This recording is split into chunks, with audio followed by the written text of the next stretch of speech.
श्रीदेवी भागवत महापुराण तीर्थस्कंद अथाष्टो विश्वाध्याय श्री रामचरित्र वर्णन। सज्जनों, आज आपको श्रीदेवी भागवत महापुराण में श्री रामचरित्र के वर्णन की कथा कहूँगा।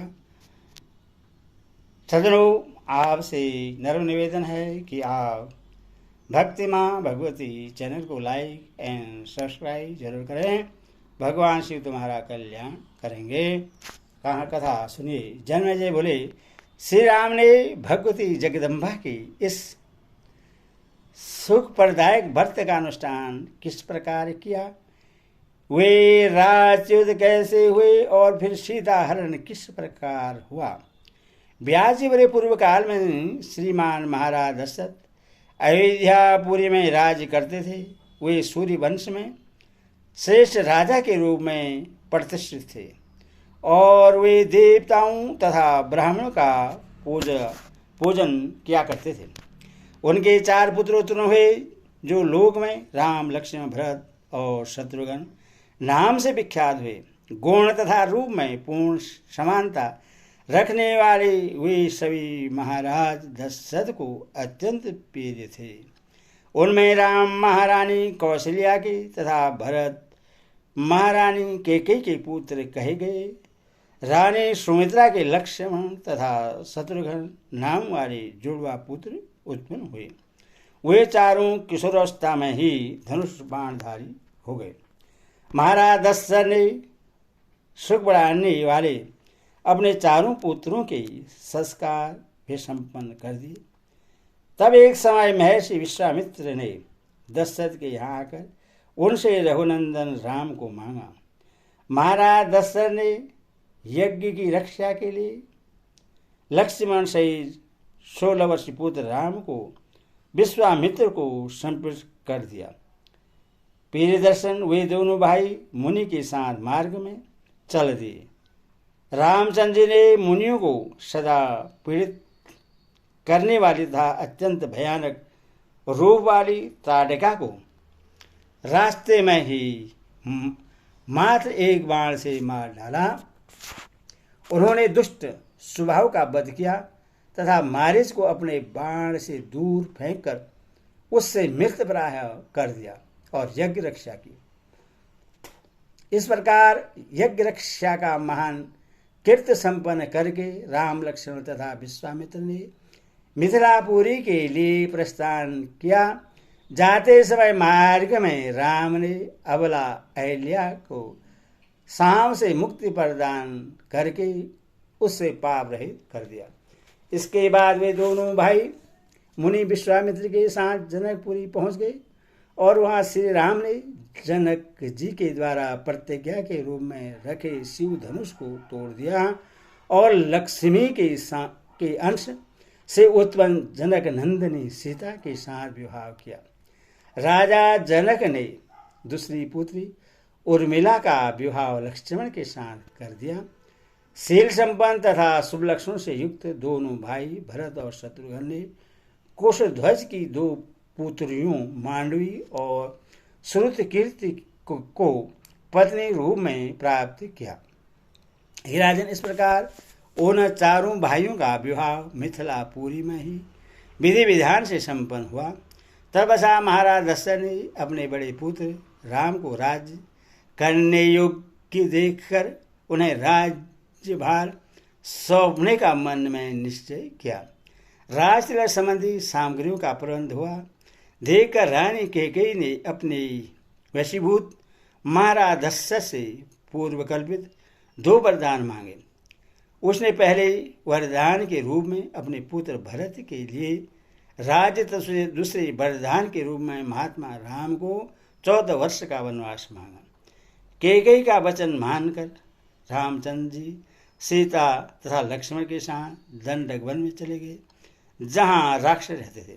तदनंतर पुत्र के वियोगजनित शोक से संतप्त पुण्यात्मा दशरथ ने पूर्व काल में एक ऋषि द्वारा प्रदत्त सांप का स्मरण करते हुए अपने प्राण त्याग दिए।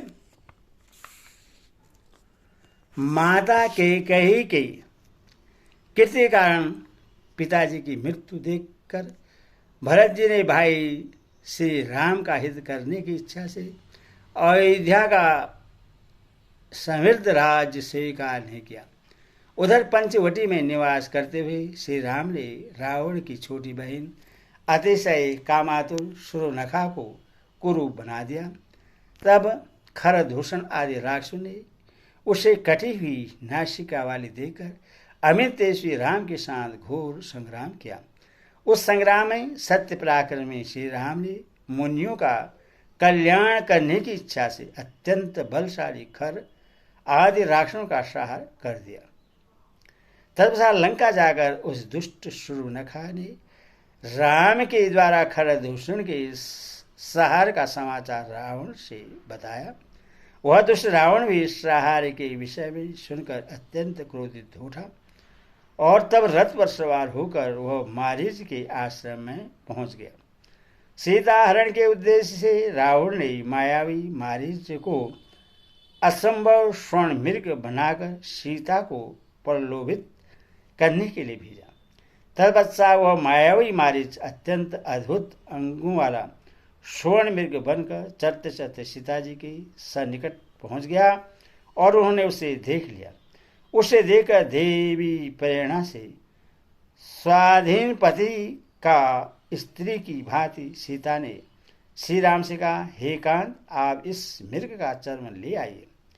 राम भी बिना कुछ सोचे समझे लक्ष्मण को सीता के रक्षार्थ वहीं छोड़कर धनुष तथा बाण लेकर उस मृग के पीछे पीछे दौड़ पड़े। करोड़ों प्रकार की माया रचने का ज्ञान रखने वाला मृग रूपधारी वह मारीच भी राम को अपने पीछे दौड़ता देखकर कभी दिखाई पड़ते हुए और कभी आंखों से ओझल होते हुए एक वन से दूसरे वन में बहुत दूर चला गया। राम ने अवश्य हस्तगत समझकर क्रोधपूर्वक धनुष खींचकर अत्यंत क्षण बाण से उस कृतम मृग को मार डाला। राम के प्रबल प्रहार से आहत होकर वह मरणोन्मुख मायाविता नीच मृग चीख चीख कर चिल्लाने लगा, हा लक्ष्मण, अब मैं मारा गया। उसके गगन भेदी चित्कार की ध्वनि को सीता ने सुन लिया। यह तो राम की पुकार है, ऐसा मानकर उन्होंने दुखी होकर देवर लक्ष्मण से कहा, हे लक्ष्मण, ऐसा प्रतीत होता है कि वे रघुनंदन राम आहत हो गए हैं, अतः तुम शीघ्र जाओ। हे सुमित्रानंदन, वे तुम्हें पुकार रहे हैं, वहां शीघ्र ही पहुंचकर उनकी सहायता करो। तब लक्ष्मण जी ने सीता से कहा, हे माता, राम का वध ही क्यों न हो, मैं आपको इस आश्रम में इस समय ऐसा छोड़कर वहां नहीं जा सकता। हे जनक नंदिनी, मुझे राम की आज्ञा है कि तुम इसी आश्रम में रहना। उनकी आज्ञा का उल्लंघन करने में मैं डरता हूँ, अथवा आपका सामीप्य नहीं छोड़ सकता। हे सुश्रीमती, वह मायावी भगवान श्री राम को बहुत दूर दौड़ा ले गया है। यह जान करके मैं आपको छोड़कर यहाँ से एक पग भी नहीं जा सकता। आप धैर्य धारण कीजिए। मैं तो ऐसा मानता हूँ कि इस समय संपूर्ण पृथ्वीलोक में श्री राम को मारने में कोई समर्थ नहीं है। राम के आदेश का उल्लंघन करके तथा आपको यहाँ छोड़कर मैं नहीं जाऊँगा। व्यास जी बोले, तब सा सुंदर धातु वाली तथा सौम्य स्वभाव वाली सीता ने देव से प्रेरित होकर शुभ लक्षण संपन्न लक्ष्मण से रोते हुए यह कठोर वचन कहा, हे सुमंता तन्य, अब मैं जान गई कि तुम मेरे प्रति अनुराग युक्त हो और भरत की प्रेरणा से मेरे प्रयोजन से यहाँ आए हो। हे कुहाधम, मैं उस तरह की स्वतंत्र स्त्री नहीं हूँ। मैं राम के मृत हो जाने पर भी सुख के लिए तुम्हें अपना पति कभी नहीं बना सकती। यदि राम नहीं लौटेंगे तो मैं अपना प्राण त्याग दूंगी, क्योंकि उनके बिना मैं विधवा होकर अत्यधिक दुखी जीवन नहीं जी सकती।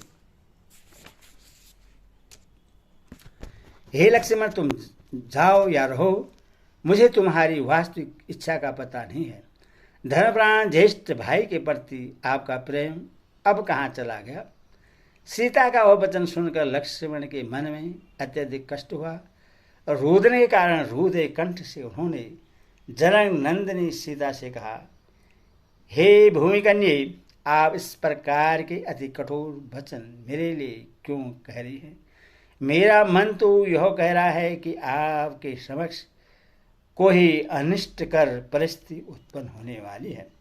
व्यास जी ने कहा, हे महाराज, जन्मेजय ऐसा कहकर अत्यधिक विलाप करते हुए वीर लक्ष्मण सीता को वहीं छोड़कर चल दिए और अत्यधिक शोकाकुल होकर बड़े भाई राम को चारों ओर देखते हुए आगे को बढ़ते गए।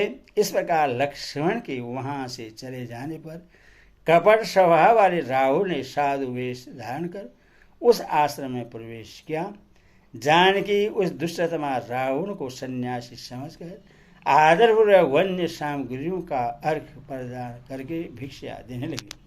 तब उस दुरात्मा ने अत्यंत विनम्र भाव से मधुर वाणी में सीता जी से पूछा, हे पद पत्र के समान नेत्र वाली प्रिय, तुम कौन हो और इस वन में अकेली क्यों रह रही हो? हे बामुरे, तुम्हारे पिता कौन हैं और तुम्हारे भाई पति कौन हैं? हे सुंदरी, तुम एक मूढ़ स्त्री की भांति यहाँ अकेली क्यों रह रही हो? हे प्रिय, इस निर्जन वन में क्यों रह रही हो? तुम तो महलों में निवास करने योग्य हो। देवी कन्या के समान कांति वाली तुम एक मुनि पत्नी की भांति इस कुटिया में क्यों रह रही हो? व्यास जी बोले, हे राजन, उसका यह वचन सुनकर विधेतन्या सीता जी ने मंदोदरी के पति रावण को देवस एक दिव्य सन्यासी समझकर उत्तर दिया। दशरथ नामक लक्ष्मी संपन्न एक राजा हैं। उनके 4 पुत्र हैं। उनमें सबसे बड़े पुत्र जो राम नाम से विख्यात हैं वही मेरे पति हैं। कैकेयी ने महाराज दशरथ से वरदान मांगकर राम को 14 वर्ष के लिए वनवास दिला दिया। वे अपने भाई लक्ष्मण के साथ अब यहीं पर रह रहे हैं। मैं राजा जनक की पुत्री हूँ तथा सीता नाम से विख्यात हूँ। शिवजी का धनुष तोड़कर श्री राम ने मेरा पाणी ग्रहण किया है। उन्हीं राम के बाहुबल का आश्रय लेकर मैं निर्भीक होकर इस वन में रहती हूँ। एक स्वर्ण मृग देखकर उसे मारने के लिए मेरे पति गए हुए हैं। अपने भाई का शब्द सुनकर लक्ष्मण भी इस समय उधर ही गए हैं। उन्हीं दोनों के बाहुबल से मैं यहाँ निडर होकर रहती हूँ। मैंने आपको वनवास संबंधी अपना संपूर्ण वृत्तांत बता दिया। अब वे लोग यहाँ आकर आपका विधिपूर्वक सत्कार करेंगे।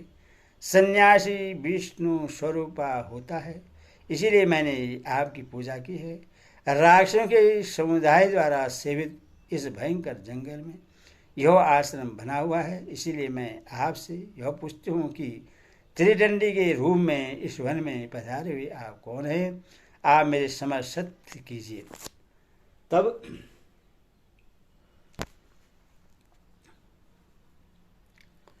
रावण बोले, हे हंस नयने, मैं मंदोदरी का पति था, लंका का नरेश श्रीमान रावण हूँ।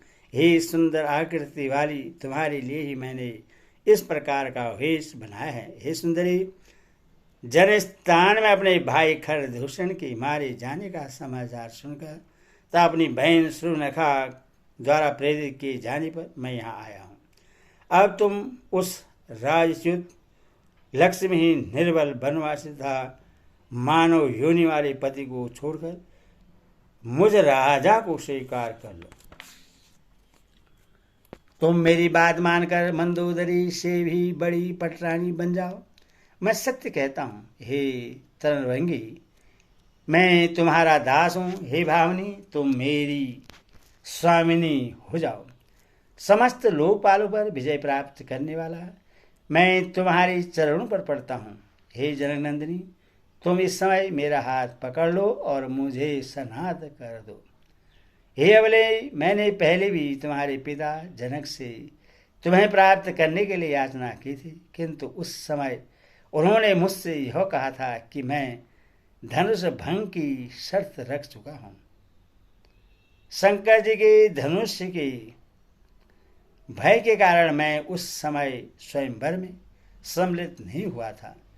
उसी समय से विरह वेदना से पीड़ित मेरा मन तुम में ही लगा हुआ है। हे श्याम नयन वाली, तुम इस वन में रह रही हो, यह सुनकर तुम्हारे प्रति पूर्व प्रेम के अधीन हुआ मैं यहाँ आया हूँ। अब तुम मेरा परिश्रम सार्थक करो।